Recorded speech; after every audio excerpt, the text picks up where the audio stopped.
guys, so today I'm going to show you how to make your very own aloe vera oil for faster hair growth, preventing hair loss. It is also a great treatment for dry scalp and dandruff. So let's get started. Alright, so for this DIY, we will keep the skin of the aloe vera and just remove the thorny side of it.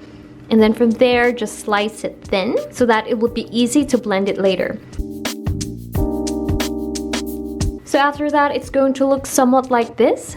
Now for the oils, you can use whatever oils that you like, but for me, I'm sticking with my good old VCO because this is great for growing out the hair while also moisturizing the scalp. So I will put all of it in the blender, and by the way, my proportion is I used 4 aloe vera leaves and about 1/2 cup of coconut oil. Now you need to blend it until the consistency looks like this. Now after that, I'm going to use my coffee filter to strain out the bits of the aloe vera. And this right here is exactly the reason why we need to filter it out. Just because you don't want this to get stuck on your hair, and also if you don't strain this out, this will actually cause the oil to go bad. So now I'm going to be adding in vitamin E to prolong the shelf life of the oil. So I'm just going to go ahead and mix that in as well. And I'm going to use this container right here for easy application. Now from here, you can use the mixture as is. This is actually the non-heated version. So just make sure that when you use this, you're not allergic to aloe vera. And also the other option is to let it sit for a day in order for you to see and harvest the infused oils from the bottom right there, and then filter it out again just to get the oil. Or also what you can do is to heat it up in a pan for 5 to 7 minutes, and you'll see that the color of the oil is going to turn green like this. This is mostly the version that I see a lot of people do, and this oil will have a longer shelf life.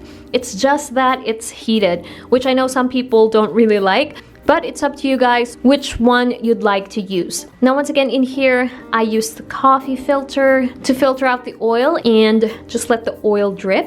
And this part is a waiting game right here. It's gonna take a really long time, but once it's done, it's going to look like this. And as I've said, the color is going to be darker compared to the infused one.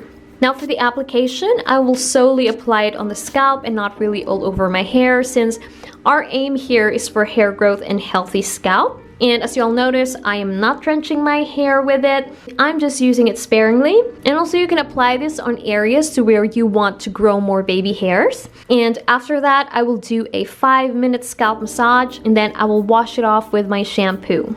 And I like how not only this can help your hair grow, but also if you apply this all over your hair, it can really make your hair soft too. Now you can use this oil once or twice a week if you're trying to grow out your hair. So that's it. Let me know which version or process of the oil do you guys prefer. Do you like the cold pressed one or the heated version? So that is it, you guys. I find that this process actually works best for me.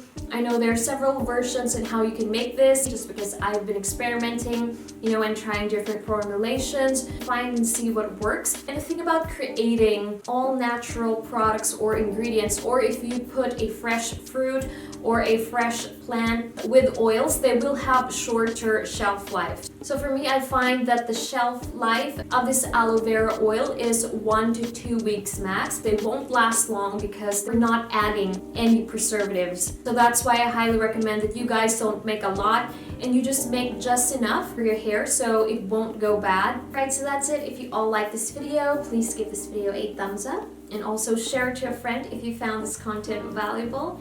And I will see you on my next one. Bye!